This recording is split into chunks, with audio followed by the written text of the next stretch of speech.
Dobrý den, dámy a pánové. Jmenuji se Martin Cekanina. Chtěl bych vám představit ostatní členy našeho klipu. Jako první je David.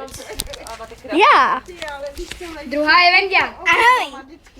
A ten nejdůležitější člen právě odešel, takže musíme se za ním. Takže ho musíme najít.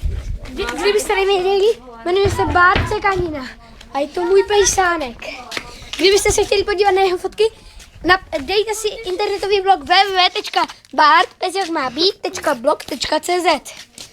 Ale teď Věnujme pozornost pouze Bartovi. tak předávám Kameru mě. Barte, pojď. a můj kamarád mu jistě hodí balónek, že? Jo.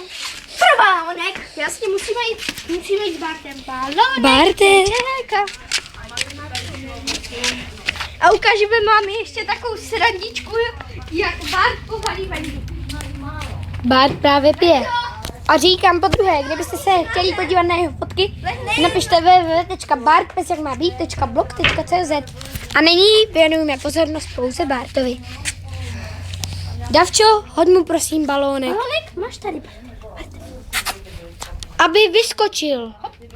Aby vyskočil. Omlouvám se teď. Barte. Tak, Barte. Omlouvám se. Drby.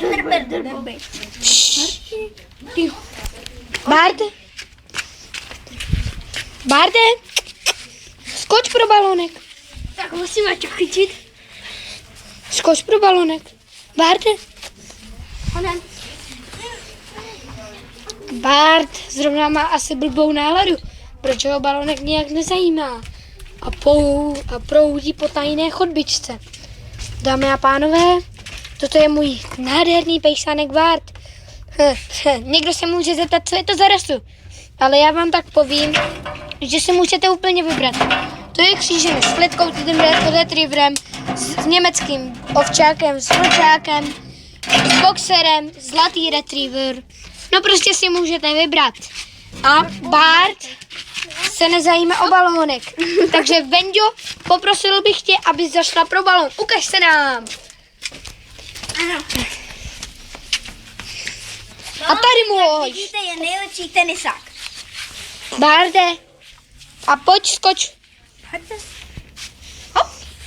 No je to šikulka. Davidku, že mu ho teďkom vyndáš a hodíš mu ho tam daleko. Já už tam jdu, abych to stočil.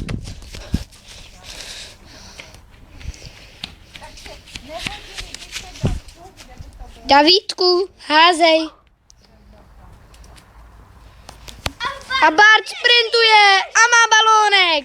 Je to náš šikulka. Dámy a pánové, tímto se s vámi loučí Martin Cekanina. Čau. A Venďa. Čau. A Davídek. Čau. A jako hlavní člen Bart odchází. Naschle.